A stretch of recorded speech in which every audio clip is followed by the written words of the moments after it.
Boa noite, pessoal. Começando mais uma live, o quarto capítulo da nossa série sobre desenvolvimento iOS, Desgourmetizando o Conhecimento. Hoje a gente vai começar um assunto bem bacana e começar mesmo, assim como a gente viu nas lives passadas, né? Quando a gente fala começar é porque a gente está começando mesmo. Vamos dar os primeiros passos aí no caminho do Swift, que é a linguagem de programação da Apple. Vamos falar um pouquinho também sobre lógica de programação e orientação a objetos. São três assuntos aí que estão interligados, né? E é impossível a gente começar a falar de um sem mencionar os outros. Os três itens eles andam 100% juntos, tá bom? Tenham paciência, nós não vamos falar tudo sobre os três assuntos, mesmo porque a gente não tem tempo. Como eu falei nos capítulos passados, né? É muito importante que a gente busque o conhecimento conforme a nossa demanda, né? E a gente, em vez de a gente se apressar e querer aprender tudo de uma vez, a gente buscando devagar, degrau a degrau, que vai ser muito mais produtivo. É exatamente isso que a gente vai fazer aqui hoje, tá?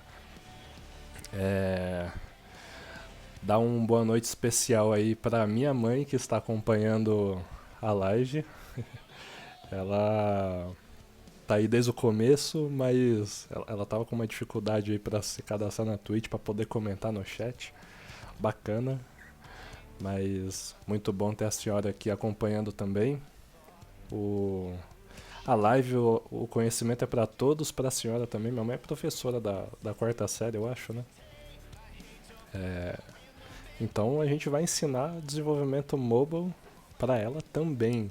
A gente tem feito isso, né? Esse é o intuito dessa série, disponibilizar o conhecimento e disseminar o conhecimento para qualquer pessoa, independente da área de atuação, independente da formação. Beleza? Eu fiquei devendo uma coisa para vocês na live passada, que foi mostrar para vocês como funciona o Mac in Cloud, né? Lembra que no primeiro capítulo eu cheguei a mencionar que você não precisava ter um Mac para começar a desenvolver para iOS. A gente poderia acessar aquele site macincloud.com, fazer um planinho básico ali de $1 por hora.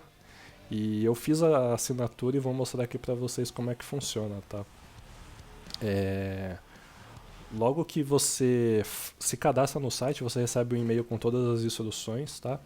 E eles disponibilizam para você fazer o download de alguns arquivos de configurações. Eu salvei esses arquivos aqui, ó, na nossa pastinha de aulas iOS, criei uma pastinha de suporte. E aqui tem os arquivos do Mac in Cloud, certo? Esses arquivos de configurações aqui, eles mandam uma configuração para cada resolução de tela. Então você escolhe a resolução de tela que mais se adeque à sua realidade, ao seu monitor, né? Basta dar 2 cliques nele e ele já vai carregar para você o ambiente do Mac, tá? Aqui basta colocar o seu login e senha que eles também mandam por e-mail, tá? Fique tranquilo que a senha é escondida, então não vai mostrar nada para vocês.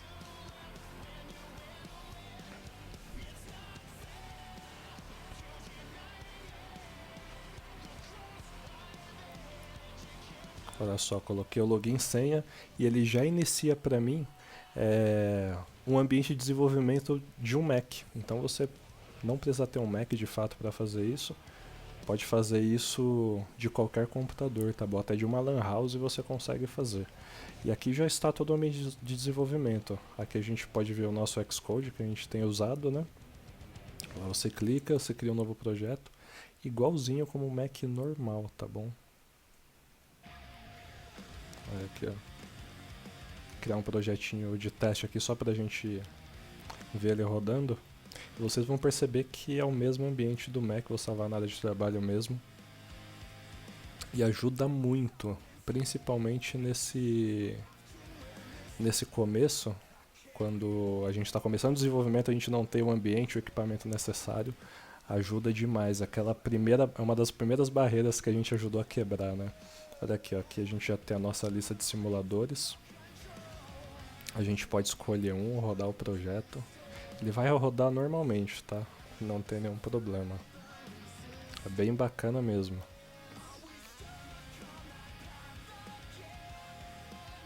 Ó, ele já vai abrir aqui o simulador pra gente. Igual a gente viu nos outros capítulos, né? Então esse é o ambiente. Eu tenho uma surpresa para quem estiver acompanhando aí desde o começo, mas eu só vou falar daqui a 2 lives, tá bom? Vou fazer um sorteio interessante aqui, mas não vou mencionar agora. Legal, ele vai rodar o projeto aqui no simulador, tranquilo. Aqui. Outra forma de acessar também o seu Mac em cloud, você não precisa fazer um download desses arquivos, tá? Você consegue acessar diretamente no site. Deixa eu fechar aqui, aí eu mostro pra vocês. Tenho o site aberto aqui.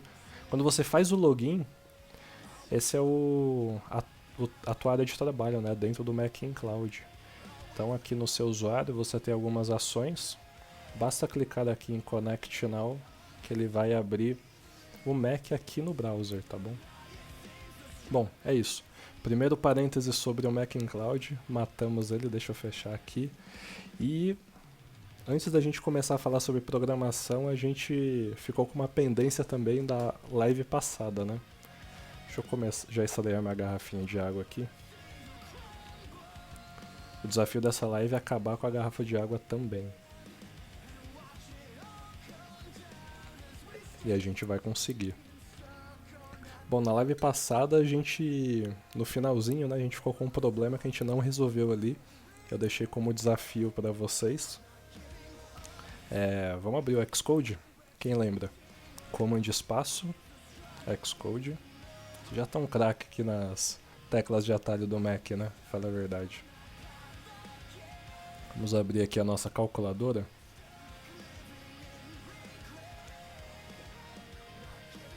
Nós terminamos nessa parte aqui, né? E qual que era o desafio? O desafio era resolver a configuração de layout dessa última linha aqui, né? A gente viu que todas ficaram certinhas e só essa última linha ficou meio complicada porque a gente tinha um botão a menos, né?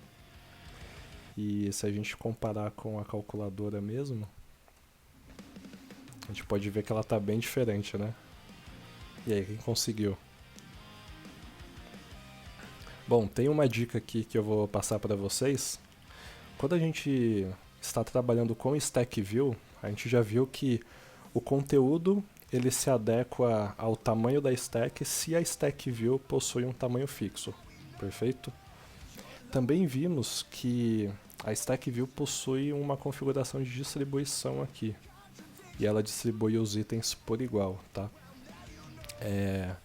Mas existe um outro detalhe que a gente pode adicionar aos itens que estão dentro da Stack View para fazer algum ajuste fino com relação à configuração de layout, que é o nosso caso aqui. Quando a gente se depara com essa situação onde apenas um pedacinho do layout na nossa Stack View ele foge um pouquinho do padrão, a gente precisa fazer esse ajuste. E o que é? A gente pode adicionar constraints, amarras de tamanho nos itens que estão na Stack View. Então o que a gente faz? A gente vai selecionar os botões aqui e vamos definir uma largura manualmente para ela, tá bom? Tá, mas se tratando de um layout dinâmico, onde ele pode ter várias dimensões, né? Ou ele pode se comportar, ou ele precisa se comportar da mesma forma, tanto na horizontal quanto na vertical, numa tela grande como numa pequena também. Como que a gente faz? O nosso layout ele tem um tamanho dinâmico, né? Então, como que a gente define uma largura para um layout que possui um tamanho dinâmico?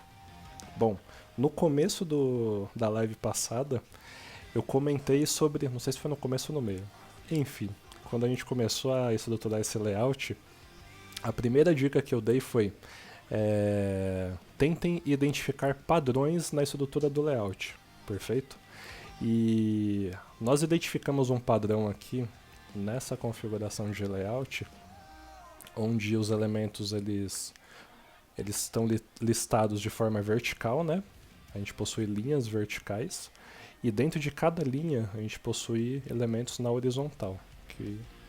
E aí a gente estruturou o nosso layout dessa forma. Nós identificamos também um outro padrão, que todos os botões, ou em sua maioria, né, a maioria deles, possuem o mesmo tamanho. Exatamente o mesmo tamanho, com exceção da última linha, onde, deixa eu abrir aqui a nossa calculadora padrão, os dois últimos botões possuem o mesmo tamanho dos demais. Apenas o 0 ele possui um tamanho um pouquinho maior. E aí, tentando achar um padrão de novo, né? Apesar de ele ter um tamanho diferenciado, ele segue um padrão para definir esse tamanho. Qual que é? A gente pode notar que ele possui 2 vezes o tamanho desse botão.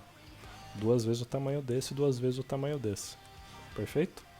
Então, para a gente resolver esse problema aqui, a primeira coisa que a gente vai fazer é definir constraint de largura para esses dois botões. Como que a gente faz isso?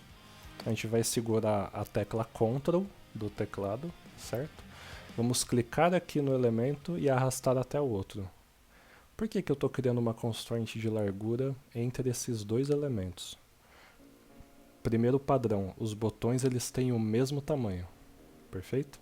Então, eu vou setar uma constraint aqui, ó, dizendo que a largura desses dois botões são iguais. Certo? Bom, mas eles ficaram do mesmo tamanho, não mudaram nada. Calma, já vamos mudar. A gente pode notar aqui na nossa seção de tamanho, né?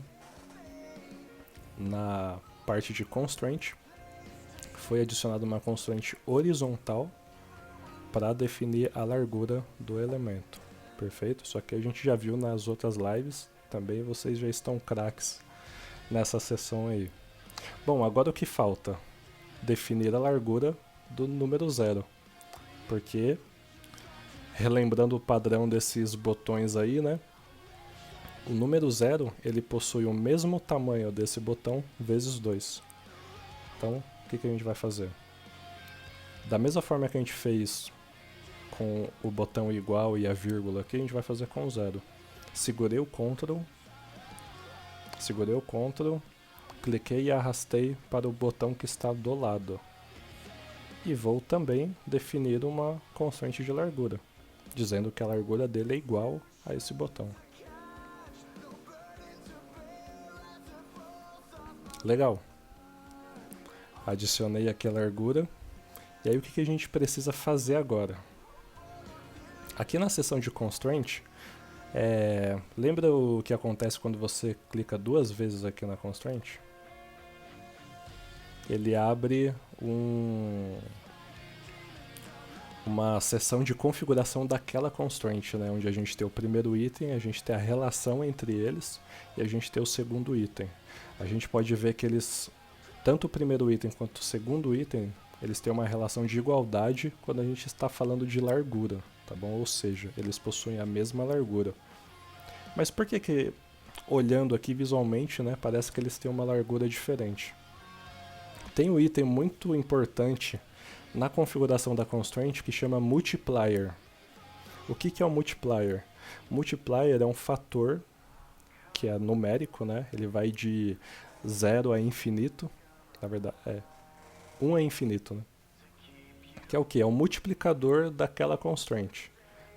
O que significa isso? Se eu tenho uma constraint que o valor dela é 20, se o meu multiplier for 1, a constraint vai ser 20. Se o meu multiplier for 2, a constraint vai ser 40. E assim por diante. Assim vale também para a largura. Se eu digo que a minha largura é igual ao outro elemento e o meu multiplier é 1, isso vai ser verdade, tá bom? Se eu digo que a minha largura é igual à largura de outro elemento e meu multiplier for 2, a largura deste elemento vai ser a largura do outro vezes 2. Certo? E assim por diante, tá bom? Quando a gente entra na configuração de constraint aqui e a gente olha para o multiplier, a gente pode ver que ele já definiu por padrão, para manter essa estrutura atual, né, um multiplier de 11.7333. E é por isso que ele manteve essa proporção, né? Para qual valor a gente pode mudar o nosso multiplier para ele ficar correto? Lembrando que, de acordo com o padrão dessa estrutura, o botão 0 ele possui a mesma largura desse botão vezes 2. A mesma largura a gente já tem. Então, basta a gente colocar o multiplier 2. Aí está! Caramba! Olha aí. Tá claro, né? É uma pegadinha, mas uma dica interessante, né? Legal, e aqui você pode brincar também, se você quiser. A gente pode colocar um aqui. E aí ele vai ter de fato a mesma largura. A gente pode colocar 2. Ele ficou um pouquinho deslocado para a esquerda, né? Para isso a gente pode ajustar a constante também. Ó, eu coloquei 1 na constante, ele já jogou um pouquinho para lá, deixando certinho. Por que que ele ficou um pouquinho para a esquerda? Lembra que a nossa stack view ela tem um espaçamento de 1 entre os elementos? Então a gente precisa dar uma compensada na largura deles. A largura precisa considerar esse espaçamento entre eles. Então, tá aí, resolvemos o nosso problema da live passada. E agora a gente pode continuar, não temos nada pendente. Já vimos Mac in Cloud, já vimos mais essa dica aí sobre Auto Layout, Constraint, Stack View, beleza? E agora o que a gente vai fazer? Eu vou fechar esse projeto porque a gente vai começar de fato a falar sobre programação, tá? Na primeira live vocês escolheram como projeto para a gente começar o nosso desenvolvimento iOS uma calculadora. E toda a estrutura de layout a gente consegue fazer sem escrever nenhuma linha de código, tá? Mas quando a gente vai falar sobre operação matemática, 2 mais 2, 2 vezes 2, 5 menos 2, aí a gente precisa colocar um pouquinho de código, nada muito complexo, tá? Como vocês já devem ter reparado desde o primeiro capítulo, até agora foi tudo tranquilo. A gente clicou e arrastou. A gente não consegue clicar e arrastar código ainda, tá? Eu vou mostrar mais pra frente que é possível também. Mas agora a gente vai precisar falar um pouquinho de programação pra gente dar continuidade ao nosso projeto, tá? Vou tomar mais uma água aqui e a gente já inicia.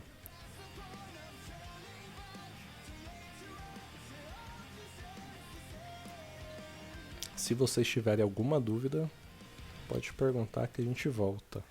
Não temos pressa, tá bom? O importante é todo mundo saber tudo o que está sendo falado aqui. Bom, legal.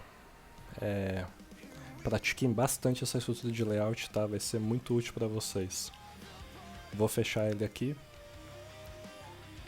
Para fechar o projeto, basta vir aqui, ó, File, Close Project. Legal? Fechei a calculadora também, que a gente não vai usar ela neste momento, tá bom? Bom, vamos começar então a falar de fato de Swift. A gente vai falar de Swift, lógica de programação e orientação ao objeto, tá bom? Para isso, eu vou apresentar para vocês agora uma outra área do Xcode, que é uma área reservada para a gente brincar, literalmente brincar com código. Essa área chama Playground. O nome é bem sugestivo e a gente vai de fato brincar com código, tá bom? Para abrir o Playground, você vem aqui em File. O primeiro item aqui é New. E aqui a gente já vê o Playground aqui, tá bom? A gente tem um comando de atalho aqui, né? Que ele já mostra pra gente aqui. Que a gente pode utilizar para abrir ele também, que é o Command Shift Option N. O que você preferir, tá?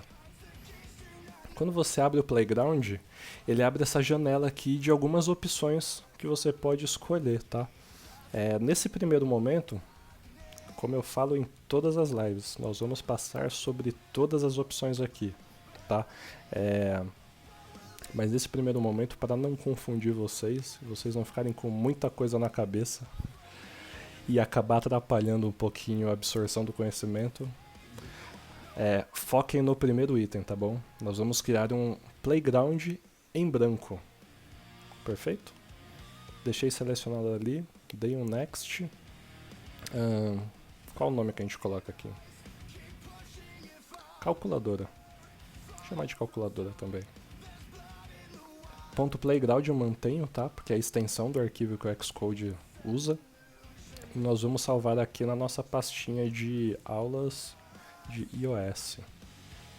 Tá bom? Legal, deixa eu ampliar a tela aqui. Quando você cria o Playground, logo de cara ele já te dá esse espaço aqui bem grande e bem bacana, que é o espaço onde você vai digitar todo o código que você precisar, certo? Tem mais coisa, mas eu vou mostrando conforme a gente vai passando, tá bom? Nesse primeiro momento, nós vamos excluir essa linha aqui, tá? A gente não vai utilizar. E essa primeira a gente vai precisar dela, tá bom? Por que a gente vai precisar dela?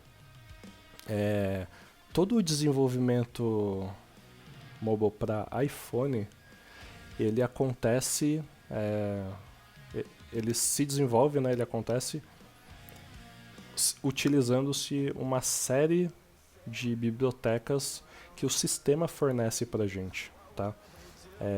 As duas mais utilizadas e que vocês vão ver bastante nesse início uma chama Foundation e a outra chama UIKit, que é exatamente essa que está aqui, tá?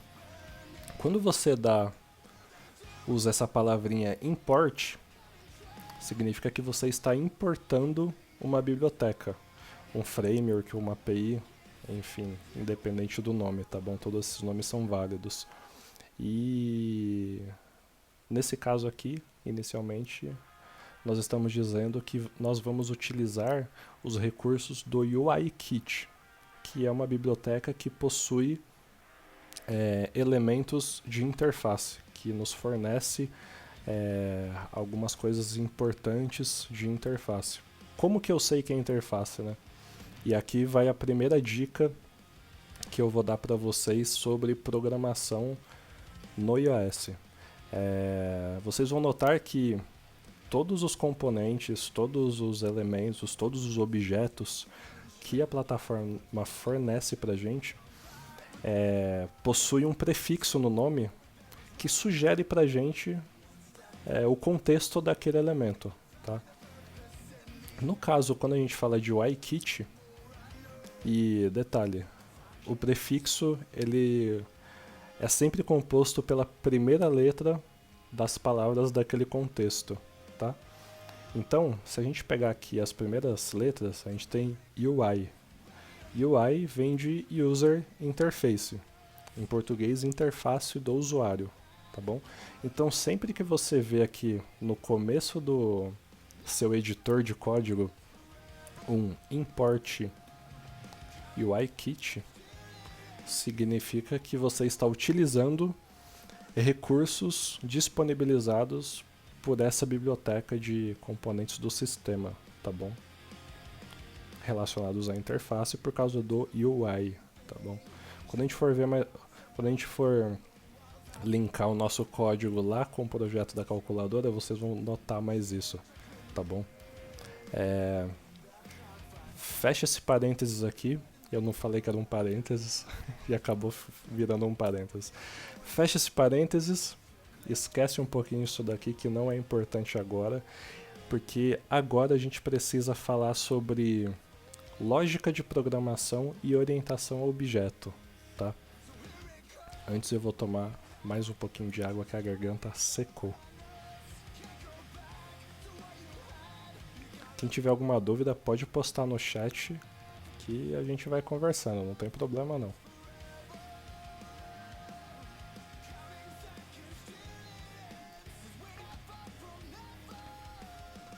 Bom, eu não sei quem já pesquisou alguma vez no Google sobre lógica de programação ou algoritmo, né, que a palavra é muito falada também, ou então sobre orientação a objeto. Mas se você já pesquisou, você pode ter se deparado com algumas explicações um pouco grandes e complexas e difíceis de entender a primeiro momento, tá? Então a gente vai ter uma abordagem diferente.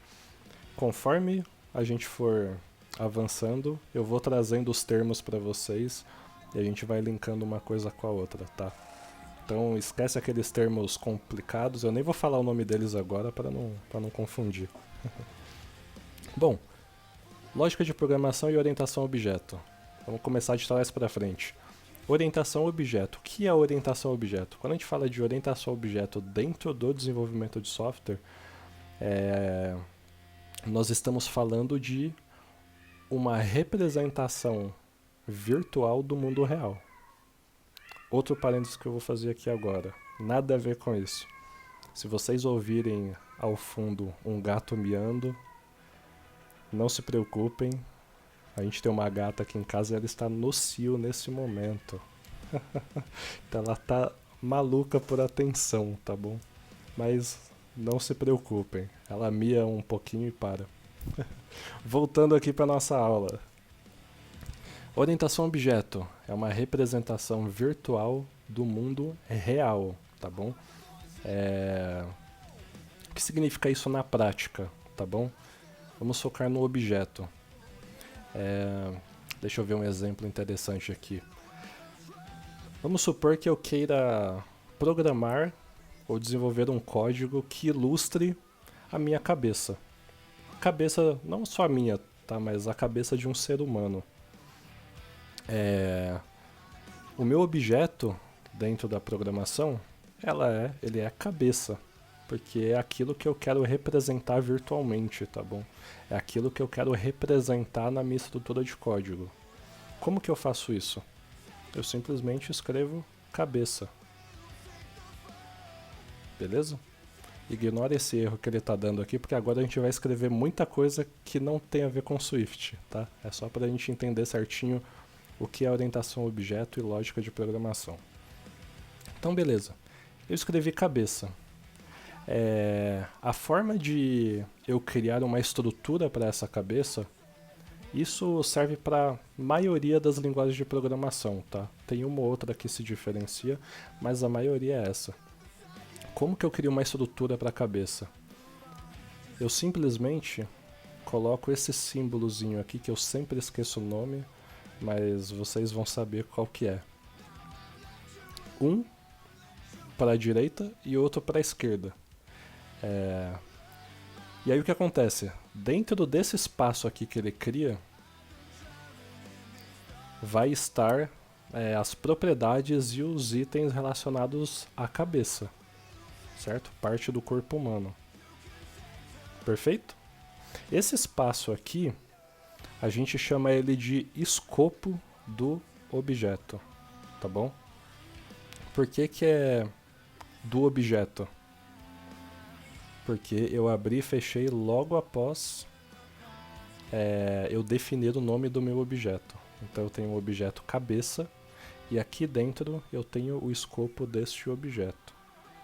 Tá bom? Certo. Vamos avançar um pouquinho mais. Esse objeto ele precisa ter propriedades. O que são propriedades? São atributos ou características que refletem o objeto real de fato, né? Então, por exemplo, vamos falar que propriedades eu posso ter na minha cabeça, ou características, né? Eu posso ter, por exemplo, olhos na minha cabeça, certo? Eu posso ter boca, eu tenho nariz, eu tenho orelhas, tenho cabelo. Certo? Quando a gente olha para o código e a gente tenta fazer um paralelo com o mundo real, né? Lembrando que o objeto é uma representação virtual do mundo real, certo? Eu tenho o objeto cabeça, eu abri um escopo para eu definir as coisas dentro da cabeça, né? Para eu dizer o que ela possui. E eu criei algumas propriedades aqui, né? olhos, boca, nariz, orelhas e cabelo. Certo? Tá claro? Ou seja, essa é uma representação virtual de uma cabeça. Dentro desse conceito, nós podemos ter infinitas possibilidades, tá bom? Não só falando de corpo humano, mas também de uma calculadora, por exemplo. Quer ver? Ó, vamos trocar um pouquinho isso daqui. Eu quero um objeto calculadora. Quais atributos que eu tenho na calculadora? Eu tenho botões. Eu tenho visor, talvez, que vai mostrar ali o número. E eu posso ter também propriedades, características ou atributos que não tem necessariamente a ver com estrutura visual, que são coisas que só o meu objeto vai saber. Como por exemplo, eu posso ter aqui dentro da minha calculadora um resultado. O resultado ele não representa de fato uma estrutura de layout, uma estrutura de interface, mas ele vai conter um valor ali dentro, certo? Vamos pensar o que acontece quando a gente toca num botão da calculadora, né? Ó, tá aqui a nossa calculadora. Eu toquei no botão 5 e ele definiu um número para mim. Pensando nisso, eu posso ter também uma propriedade dentro da minha calculadora que é número. Certo? Quando eu seleciono uma operação aqui, por exemplo, de soma, e toco em outro número, ele muda um número para mim. Ou seja, eu posso ter outro número também. Então a gente pode criar outro número aqui. Pode mesmo? Aí que está a questão. Você nunca pode ter dentro do mesmo objeto um atributo que tenha o mesmo nome de outro atributo.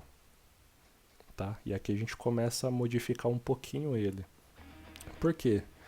Se posteriormente você quiser saber o que contém na propriedade número da calculadora, que é atributo, o objeto ele não vai saber de qual número você está falando. Entende? Então, as propriedades dentro de um objeto elas são únicas. Principalmente o nome, tá? Eu posso ter o mesmo valor em propriedades diferentes. Por exemplo, deixa eu zerar aqui a minha calculadora. O meu primeiro número ele pode ser 2 e o meu segundo... não zerou. O meu primeiro número pode ser 2 e o meu segundo número pode ser 2 também. Então os valores das propriedades eles podem ser iguais, mas o nome da propriedade ele tem que ser único dentro do objeto, tá bom? Então para diferenciar isso daqui, vamos colocar, por exemplo, primeiro número. E aqui a gente coloca segundo número. Legal? Vocês devem ter notado uma coisa aqui, né, que eu comecei a fazer. Percebem que quando eu escrevo duas palavras, né, como nome da minha propriedade ou como qualquer outro nome dentro da programação, existem alguns padrões que os programadores utilizam para diferenciar essas duas palavras, para facilitar a leitura, tá bom? Um deles é esse daqui, ó. Eu deixar a primeira letra minúscula e a partir da primeira palavra, toda palavra eu deixo a primeira letra maiúscula. Então, ó, primeiro eu deixei minúscula e a partir daí número, a primeira letra maiúscula. Se eu colocar outra palavra aqui, por exemplo, primeiro número da calculadora, eu deixo sempre a primeira letra maiúscula. Fica muito mais legível do que, por exemplo, eu deixar tudo minúsculo. Uma coisa, quando a gente fala de programação, é muito importante que você bata o olho e consiga identificar os elementos sem precisar pensar ou estranhar qualquer coisa, tá? Você precisa bater o olho entender o que está acontecendo, entender como que aquela propriedade chama. E assim dificulta demais a leitura, tá? Um outro padrão que a galera usa bastante para definir nome das coisas, assim, quando a gente usa várias palavras. Ah, tudo bem, eu quero deixar tudo minúsculo mesmo. Então a gente coloca um underline entre cada palavra para poder separar as palavras. Então eu bato o olho e eu consigo ler facilmente primeiro o número da calculadora, tá bom? O mais utilizado é da primeira letra maiúscula, tá? Esse formato aqui, esse padrão, se chama Camel Case. Camel Case. Porque lembra as corcovas do camelo, né? Por isso. Legal. Então, voltando aqui para a nossa orientação a objeto, né? Quando a gente fala de calculadora, nós temos algumas propriedades e atributos dessa calculadora. Nós podemos ter botões, nós podemos ter um visor, que representam elementos visuais, mas também podemos ter propriedades que representam valores, e não necessariamente um objeto visual, como por exemplo o resultado, o primeiro número que eu digito e o segundo número que eu digito. Perfeito? Orientação a objeto básica. É isso. Mais pra frente a gente vai falar sobre os 4 pilares da orientação a objeto, tá? Não se preocupa com eles agora, conforme a gente for falando e precisando, eu vou linkando pra vocês. Ó, isso aqui que a gente tá vendo aqui é por causa desse pilar aqui, tá bom? Então fica tranquilo. O que a gente precisa fazer sobre orientação, saber sobre orientação a objeto agora, nesse momento, é isso, básico, tá bom? Um objeto da vida real, ele possui uma representação virtual. Essa representação virtual, ela é composta de um nome, que dá contexto a esse objeto. Eu uso esse símbolo que eu ainda não sei o nome, quem souber, coloca aí no chat. Aberto para a direita para eu abrir o escopo desse objeto, né? E para a esquerda para fechar o escopo desse objeto. Então tudo que eu colocar aqui dentro vai pertencer a esse objeto. Beleza? Outra coisa que eu posso ter também dentro de um objeto. Eu posso ter, dando continuidade aqui, né? Eu posso ter ações nesse objeto. Por exemplo, qual ação que eu tenho aqui na minha calculadora? Deixa eu zerar ela aqui. Ó. Ação de uma calculadora. O que acontece quando eu coloco 2 mais 2, por exemplo, e dou um igual? Eu efetuei a soma entre dois números, certo? Esse efetuar a soma é uma ação. Mudando o exemplo, trazendo outro exemplo. Eu vou pegar a minha garrafa de água para tomar uma água agora. Eu tenho o meu objeto mão, certo? Eu tenho uma ação. Primeiro, a mão não tem essa ação, né? Mas eu tenho o meu objeto braço. Vamos ampliar ainda mais o escopo do nosso exemplo. Eu tenho o meu objeto braço. Eu tenho a primeira ação do braço é estender o braço, certo? Cheguei até a garrafa. A ação da mão é qual? Pegar a garrafa. Ou seja, eu tenho dois objetos diferentes, cada um executando uma ação, tá bom? Dá uma pausa aí que eu vou tomar água. Eu vou executar a ação de tomar água. A orientação objeto aí.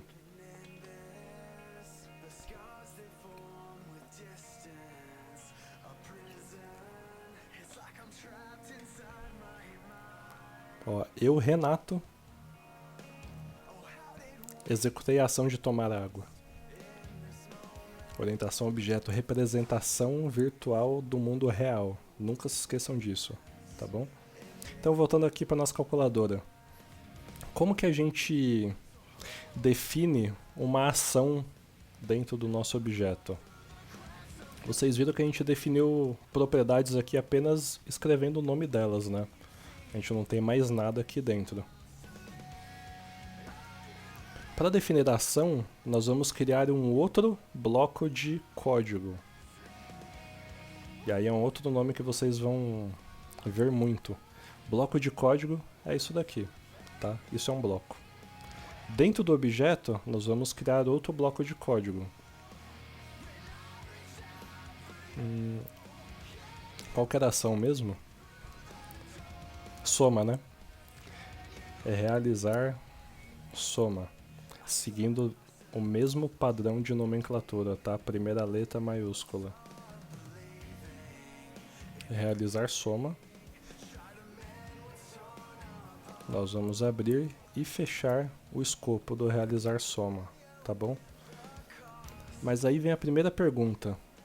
A forma de eu colocar essa ação aqui é a mesma forma de eu definir o meu objeto aqui, o contexto do meu objeto, né? Como que eu diferencio uma coisa da outra, né? Como que eu sei, consigo definir o que é um objeto e o que é uma ação? Para isso, nós vamos simplesmente, nesse momento, apenas escrever aqui, ó, no começo, ação. Como eu adicionei uma outra palavra, né, eu tornei o R maiúsculo aqui para facilitar o nosso entendimento. O que vai acontecer? Eu transformei esse escopo aqui em uma ação. Dentro da programação, dentro do Swift, dentro de inúmeras linguagens de programações, essa ação ela é chamada de método ou função, tá bom? Vocês vão ver muito isso. Então, dentro do meu objeto, eu possuo um escopo, perfeito, que está dentro desse símbolo. Eu não sei o que é. Espero que eu consiga. Se eu não conseguir lembrar até o final da live, a gente procura no Google. Bom, dentro desse escopo aqui do nosso objeto, nós temos propriedades. Como que eu sei que é propriedade? Eu não tenho nenhum escopo aqui, ó. Não tenho nada aqui. É simplesmente o nome, declarado conforme eu escrevi aqui, tá bom? E possuo também ações, métodos, funções. É a mesma coisa, ação, método e função, tá bom? Já já a gente vira a chavinha e começa a falar tudo método ou tudo função, tá bom? Como que eu sei que é uma função? Primeiro, eu tenho um nominho aqui, ação, dentro do método. Depois, eu escrevo o que esse método faz. No nosso caso, ação realizar soma. Eu preciso... tem uma lista de nomes que eu posso utilizar nesse método? Não, não tem. Esse nome é completamente livre, você coloca o que você quiser. Eu posso ter aqui, por exemplo, ação batata. Não muda nada, vai funcionar do mesmo jeito, tá? Da mesma forma que eu declarei as outras propriedades, tá bom? O que é aconselhável fazer nesse caso, né, para definir o nome? Eu escolher um nome que dê contexto ou que diga o que aquele método executa, o que aquela função executa, ou o que aquela ação executa. Se eu estou fazendo uma ação de soma e o nome do meu método é batata, quando eu bater o olho, eu não vou entender nada do que esse método faz. Lembrando que é muito importante que você bata o olho no seu código e você saiba o que está sendo feito ali, tá bom? Então, ação realizar soma. Significa que agora a minha calculadora, além de possuir atributos e propriedades que definem algumas características do objeto, ela possui também uma ação, que nesse caso é realizar soma, tá bom? Nós podemos criar infinitas ações aqui. Eu estou copiando e colando, tá? Para ser mais rápido. Command C, Command V. Realizar subtração. Realizar divisão. Realizar multiplicação. Agora a minha calculadora possui 4 ações. Perfeito? Isso é orientação a objeto, tá bom? Eu tenho um objeto real, que é a minha calculadora, e eu criei uma representação virtual dessa calculadora, uma estrutura de código que reflita o que é essa calculadora, que possui botões, possui um visor, que são elementos que eu vejo, possui resultado, possui primeiro número, segundo número, que são valores que eu não vejo, eu não preciso ver, tá? E possui algumas ações que eu posso executar sempre que eu precisar. Perfeito? Legal, falamos sobre orientação a objeto e a lógica de programação. Tudo isso é lógica de programação, tá? A gente já começou a falar de lógica de programação. É impossível a gente falar de orientação a objeto sem a lógica de programação, tá tudo junto. Se eu tenho um objeto que possui botão, a minha estrutura do objeto vai ter botão aqui. Isso é lógico, tá? É por isso que chama de lógica de programação. Show? Tá claro? Alguma dúvida? Legal, a gente tem 12 minutinhos, mais do que suficiente para a gente transformar tudo isso daqui que a gente criou em um código que o sistema iOS entenda, né? Que como a gente viu aqui, logo que a gente começou a escrever, o sistema já disse que a gente não consegue encontrar esse calculador aqui. Porque nós estamos escrevendo um código que o Swift não entende, tá bom? E como é que a gente faz isso, né? Como é que a gente torna o nosso código entendível, né, para o sistema? O Swift, assim como toda linguagem de programação, possui uma estrutura padrão onde você vai escrever o seu código, tá? Mas como assim estrutura padrão? Não é essa estrutura aqui? Sim, porém, não basta apenas eu escrever um nome aqui com uma letra maiúscula e abrir um bloco aqui, um escopo, né, para dizer que esse carinha aqui é um objeto. O Swift possui algumas palavras-chave que são palavras reservadas pelo sistema para ele saber o que está acontecendo ali, o que está sendo escrito, tá bom? Por que chama palavra? Por que as palavras-chave são palavras reservadas? Porque são palavras que eu jamais, como desenvolvedor, devo utilizar no meu código, tá bom? São palavras reservadas pelo sistema, são palavras de uso do sistema, tá? Não entendi nada. Vamos por exemplo para embolou. Vamos para o exemplo prático que vai ficar fácil. Então, existem duas formas de eu dizer para o sistema que isso daqui é um objeto, tá? Nesse momento a gente vai abordar só uma delas, tá bom? Que é a mais tranquila, é a de início aqui, de entrada pra gente, tá? Para isso a gente vai usar uma palavra-chave que chama struct. Olha só, dá pra gente ver que além de ele mudar de cor já o nosso código, ele colocou nessa cor aqui meio azulada, significa que ele já começou a entender alguma coisa, né? E a gente percebeu também que o erro saiu da primeira linha. Ou seja, ele sabe, agora o sistema entende, né? Que isso daqui é a declaração de um objeto. Tá bom? Perfeito? E aí o que acontece? Tá, legal, o sistema entendeu o objeto, mas ele não entendeu nada do que foi escrito aqui depois. Exatamente, por quê? Porque a gente só saiu escrevendo. Lembra que eu falei? O sistema utiliza palavras-chave, que são palavras reservadas, para entender o que é cada elemento que você digitou, tá bom? Beleza? Se você simplesmente está escrevendo, ele coloca alguns erros aqui que nem ele consegue definir qual erro que está dando, tá? Porque ele não sabe o que vai acontecer.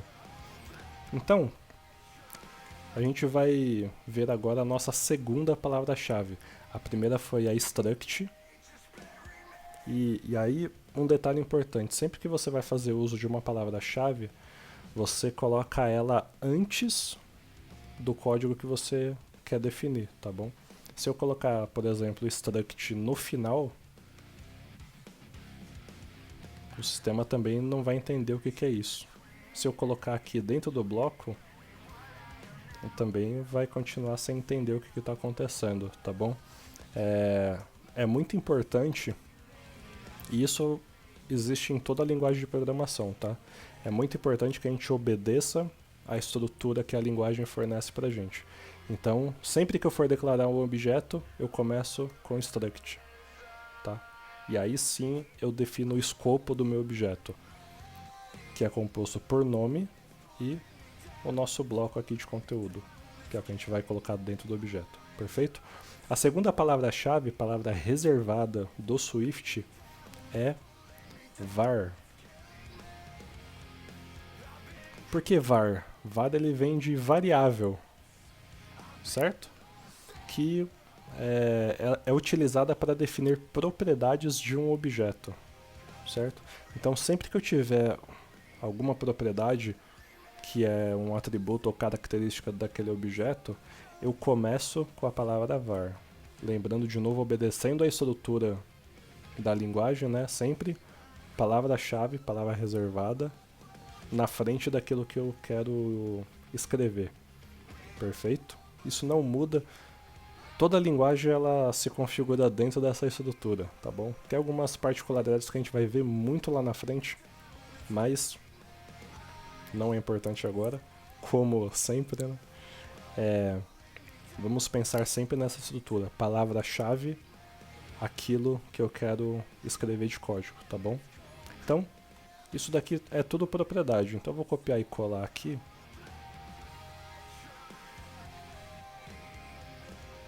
Legal. Ele continuou me dando erro.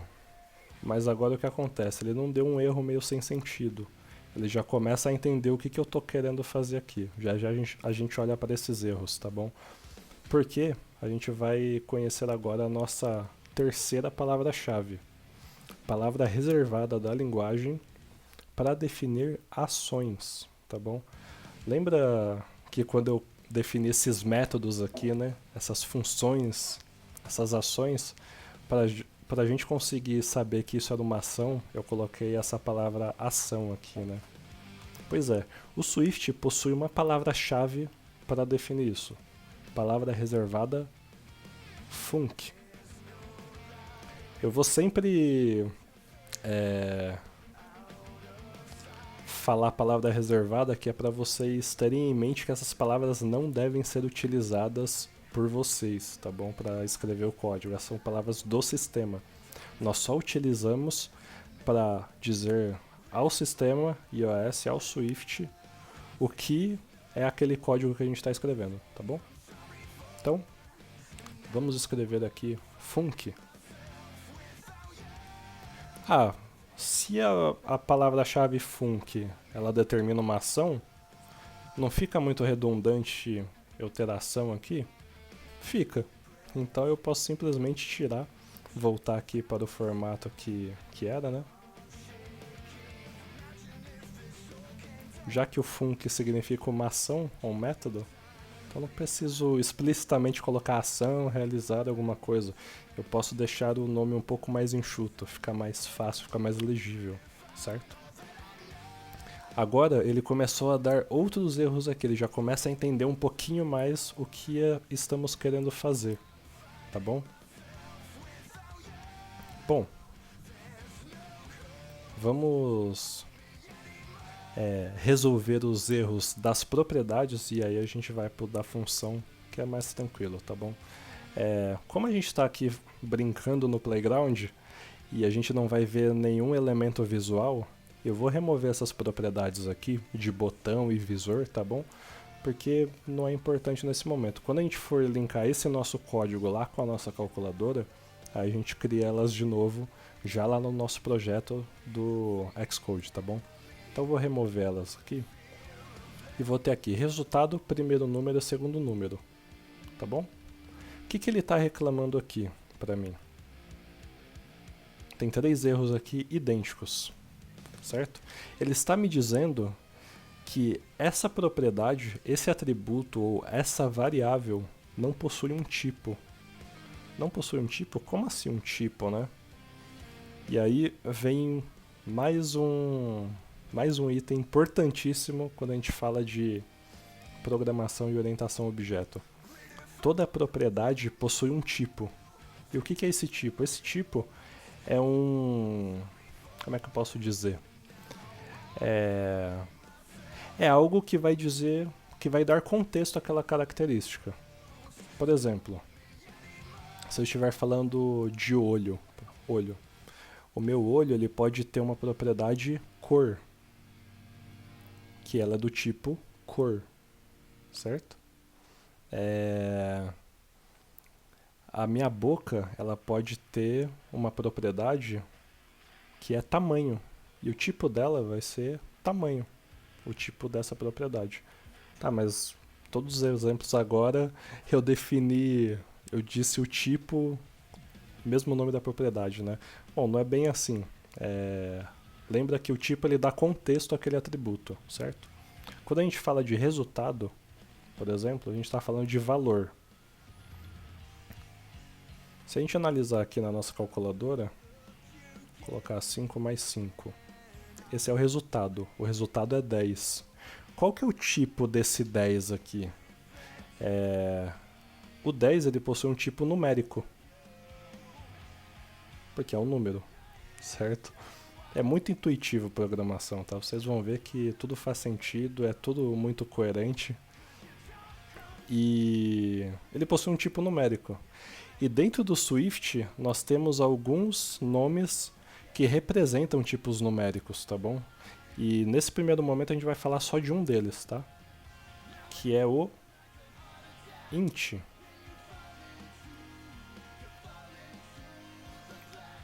Primeira coisa, sempre que a gente vai declarar um tipo para alguma propriedade, nós colocamos logo em seguida da propriedade 2 pontos e em seguida a gente coloca o tipo daquela propriedade. Por que eu coloquei tipo? Por que eu coloquei int como tipo dessa propriedade? O int ele é um grupo que representa um tipo numérico, mas é um grupo que possui apenas números inteiros, tá bom? Esse número ele não pode ser quebrado. Por exemplo, 2,5, 2,3, o int é sempre número inteiro, tá? Por exemplo, 1, 2, 3, 4, 5, 6, 7, 8, 9, 0. São tipos inteiros, são tipos numéricos inteiros, tá bom? E como o nome sugere pra gente, int inteiro. Perfeito? Dúvidas? Vamos seguindo. E de igual modo, assim como a gente fez com o resultado, a gente vai fazer para o primeiro número e para o segundo número. Vou copiar aqui, ó, e colar. Significa que as 3 propriedades dessa nossa calculadora, elas são propriedades que possuem um tipo inteiro, um tipo numérico inteiro, tá bom? Nós vamos ver outros tipos numéricos conforme a gente avançar o desenvolvimento da nossa calculadora. Nesse momento, é importante para a gente só inteiros. Significa o quê? O nosso resultado ele pode ter um valor inteiro, nunca quebrado. Inicialmente nós não vamos ter um resultado 50,2. Nós sempre vamos ter 50. Assim como os tipos, o primeiro número e o segundo número. Tá bom? Legal. Resolvemos os erros que estava dando aqui na declaração das nossas propriedades. Beleza? E agora a gente vai resolver o que está dizendo aqui nos nossos métodos, nas nossas funções. Por que ele está dando erro, né? Ele está dizendo aqui, ó, que falta esse caractere aqui na declaração do meu método. Quando eu falo declaração, significa o simples fato de você escrever, tá? Colocar no código, não é nada muito complexo, não. Então isso daqui é uma declaração de método, por exemplo. Isso daqui é uma declaração de propriedade. Isso daqui é uma declaração de objeto, tá bom? Uma declaração, uma definição. Então ele está dizendo que falta algumas coisas aqui nessa declaração. Todo método no Swift ele é composto por um prefixo, que é uma palavra reservada func, para indicar que o que nós escrevermos dali para frente é um método. E logo após nós escrevermos o nome do método, nós precisamos obrigatoriamente abrir e fechar um parênteses. Por que isso? A gente vai usar isso para alguma coisa? Sim, nós vamos utilizar isso para alguma coisa, tá? Mas nesse momento, a gente vai colocar única e exclusivamente porque a linguagem pede, tá bom? Não se preocupem com isso, a gente vai ver na próxima live, tá? Então, palavra reservada func, nome do método, abri e fechei o parênteses. Palavra reservada func, nome do método, abri e fechei o parênteses. Palavra reservada func, nome do método, abri e fechei o parênteses.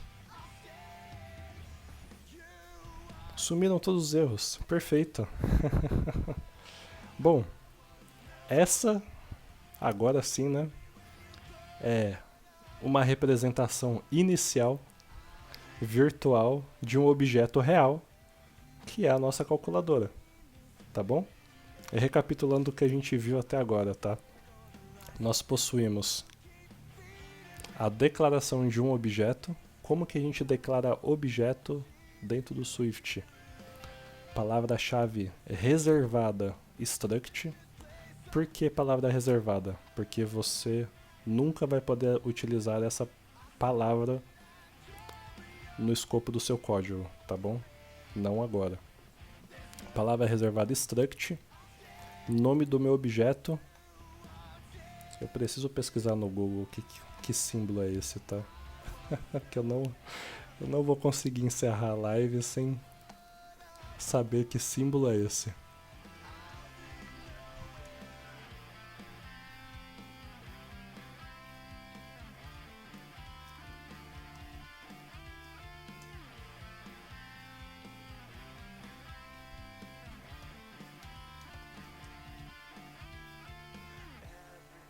Ah, isso daqui é uma chave. Pronto. É uma chave? Ou é um colchete? É uma chave. É uma chave mesmo. Eu sempre confundo colchete e chave, né? A gente vai usar os dois na programação.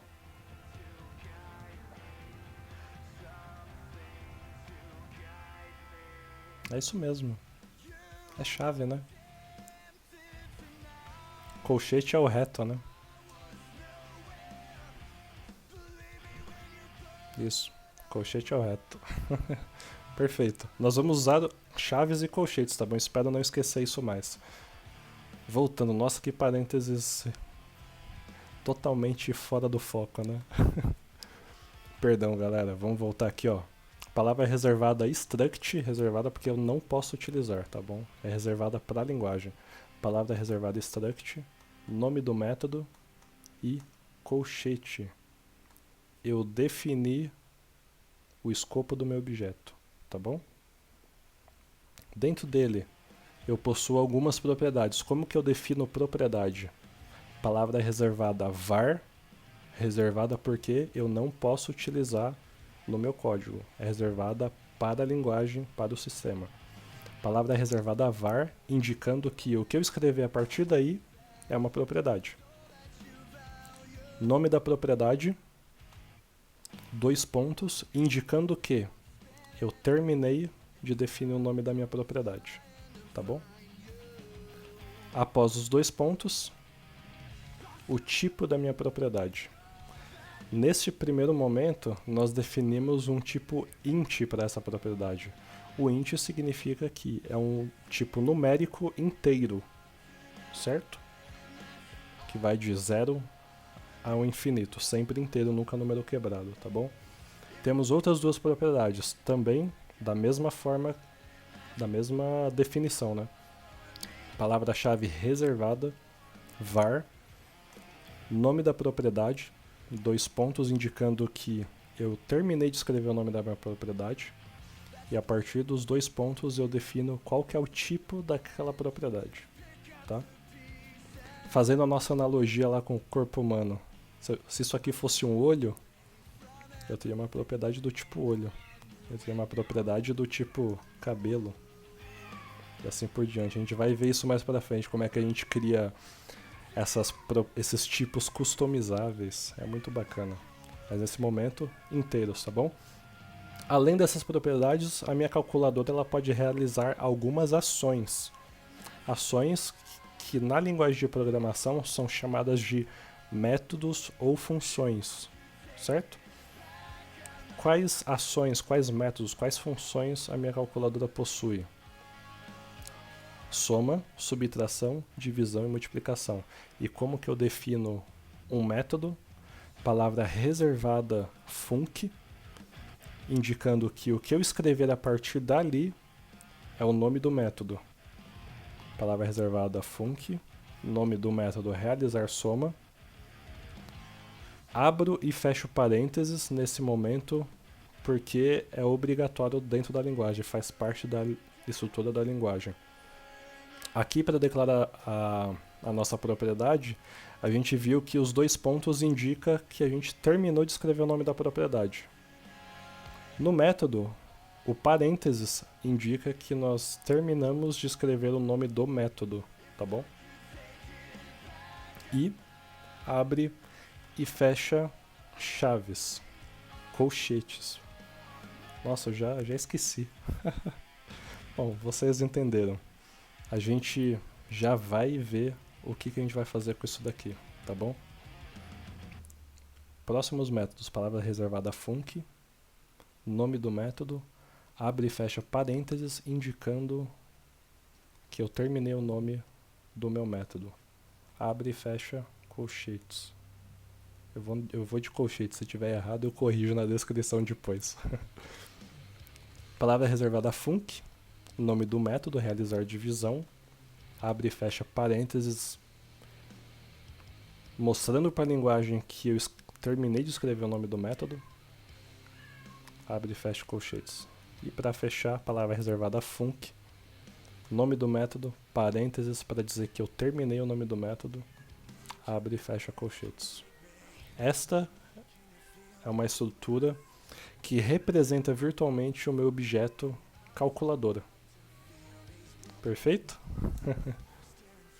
Dúvidas?